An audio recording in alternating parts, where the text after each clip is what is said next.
The next thing that's going to happen is the dollar is going to lose its status. And then that's the beginning of the end, because now America is going to have to figure out how to survive. Peter Schiff is the CEO and Chief Global Strategist of Euro-Pacific Capital, gold lover, and renowned Bitcoin hater. Peter Schiff has made several controversial but correct predictions, such as predicting the Dotcom Crash and the 2008 financial crisis. In this episode of Essential Investing, Peter Schiff explains the current macroeconomic environment, what happens next, and what to buy to get rich from this recession.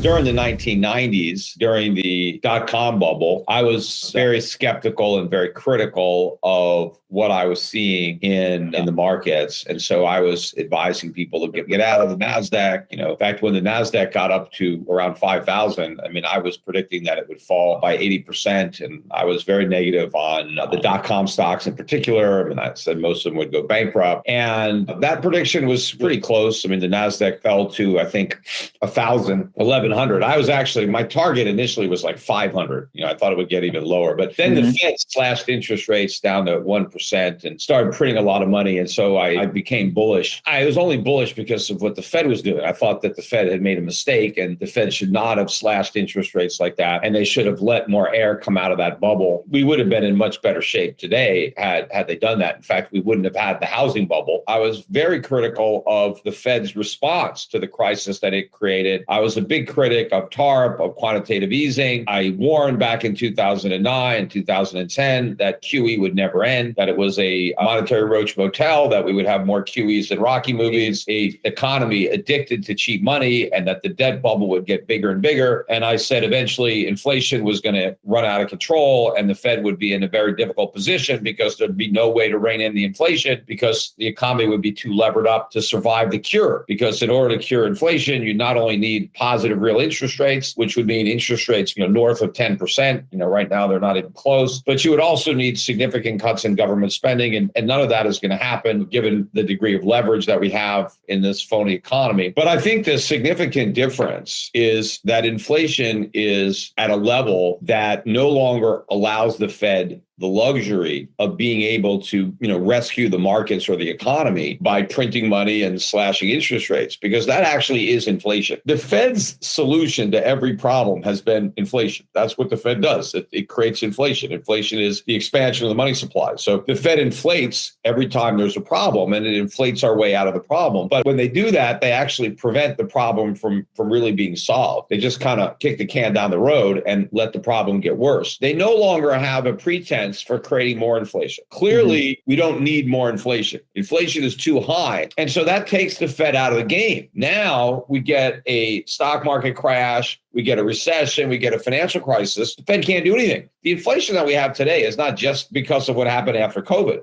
We've been creating this inflation for more than a decade. And we're just starting to feel, the beginning of it. It's going to get so much worse than what we already experienced. The strong dollar is really hurting the rest of the world. It's helping America considerably, because if we didn't have a strong dollar, prices would be going up a lot more. So the strength of the dollar is helping Americans, but it's hurting everybody else. It's our gain and it's their loss because we're exporting a lot of our inflation to the rest of the world. We go to the world and we take all their stuff and we just give them paper. And now they don't have that stuff anymore. So the supply of stuff goes down outside the United States and it goes up inside the United States. So we get more stuff. So we have lower prices. The rest of the world has less stuff. They have higher prices. And so this is putting more downward pressure on their economies, on their bond markets. But at some point, this is going to break, because at some point, there's too much debt. There's no way to service it. The national debt, 31 trillion. It's financed with short-term paper. A lot of that paper is rolling over in the next year. The government's going to be spending well over $1 trillion a year just on interest on the national debt. We already have a $2 trillion deficit.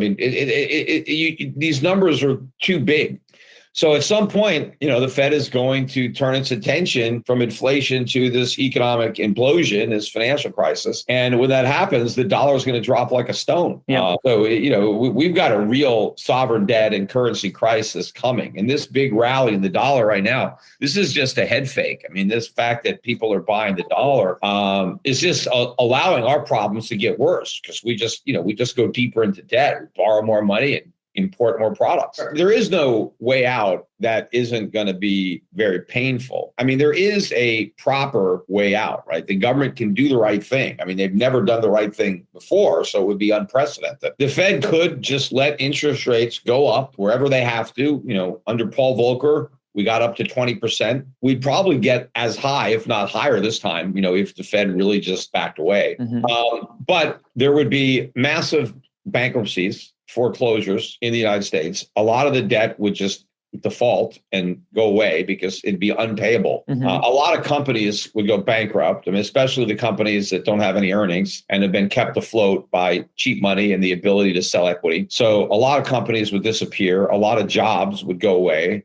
So a lot of things have to happen. But if we do all this and the savings rate goes up and the interest rates go up and this whole crazy bubble economy collapses, then we can have savings again. We can have capital investment. We can have productive employment. We can start making things, building stuff, have trade surpluses instead of deficits. We can end up with a successful free market economy with sound money, but we have to abandon everything we've been doing and admit that it's been a mistake, everything we've been doing for the decades. In the next section, Peter Schiff questions if Bitcoin has any real value and predicts how a gold-backed cryptocurrency will be the new and improved form of money. As we move on to part 2, hit the like, subscribe and bell button to get immediate notification of tomorrow's video, where Max Kaiser reveals how the British economy is collapsing and how the elite are abandoning the existing world order. Born out of the 2008 financial crisis. And ironically, it was part of the bubble that the central banks created in the aftermath of that crisis. Bitcoin rose, to spectacular heights. In 2021, it almost hit $70,000, for nothing, for virtual nothing. But the whole idea was, to try to con people into thinking that this was some digital version of gold, except it was better than gold because it was more transportable, it was more divisible, it was, decentralized, it was non-confiscatable. There was all these things that it did to improve on gold to make it even better money than gold for the digital age. And of course, all of this missed the single most important reason that gold is money. First and foremost, gold is a commodity. Gold is a metal, a precious metal that is highly desirable for its uses. One of the reasons that it's such a good store of value is because gold doesn't rust, it doesn't tarnish, it doesn't decay. A lot of other commodities have a shelf life. Gold has an infinite shelf life, so it's perfect for savings, which makes it great for money because it's a store of value. I think that government should not be involved in money. I think it's a very dangerous thing. I think money is very important and the free market should create it. And so gold is the best money man has come up with. Yeah. But that doesn't mean that everybody has to lug around, their gold. Bullion, yeah. And, so the way man originally improved gold was issuing notes that were denominated in gold. That was a money substitute, but it was currency because it was backed by actual money. So private banks issued currency backed by gold all the time. I mean, before the Federal Reserve, that's what we had. We had all these private banks all over the United States issuing currency backed by gold. But because of the internet, because of blockchain, we don't need to issue paper that's backed by gold. We can create a cryptocurrency instead of a paper currency, and we can back that by gold. When you issue a cryptocurrency that's backed by gold, now you have something. You have a superior form of money to any fiat currency, to any cryptocurrency, because you could take an ounce of gold and you can break it down into a millionth of a gram. And now I can take my gold ownership and transfer it anywhere in the world, basically instantaneously for nothing, because the gold just sits there in a vault. The ownership of that gold continues to circulate and change hands. I can say, but I'm selling these widgets, and each widget is 10 grams of gold. That's my price. And so I can have customers in Europe, I can have customers in Asia and America, and they all see, it's 10 grams of gold. Then, they can figure out what it is in their own currency. I don't care. I want 10 grams of gold. And then you can transfer me those 10 grams of gold instantly, and I'll send you my product. That's it. And that works way better than Bitcoin. You don't have to trust that something that has no value is going to be in demand, because gold always has value. Gold's a metal. Gold is needed in jewelry. Now, 50% of the demand comes from jewelry because a lot of people that buy gold from me, they want me to store it. We put it in a vault in Singapore. We put it in a vault in Switzerland because they don't want to take possession. They're worried maybe someone will steal it.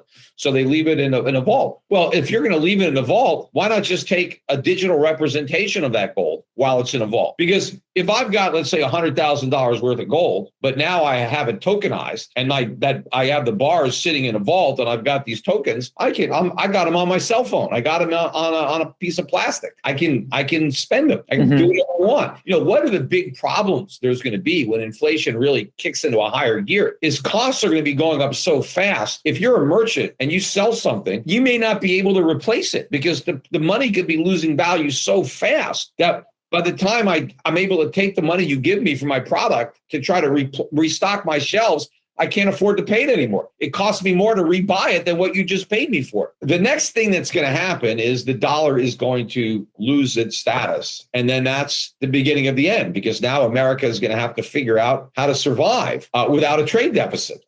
How are we going to survive? All the shelves are going to be empty. You can go into Walmart, there's going to be nothing to buy. I highly recommend you watch the next video with crypto billionaire Michael Saylor, because he breaks down the differences between Bitcoin's proof of work and Ethereum's proof of stake systems, and why one system is miles above the other.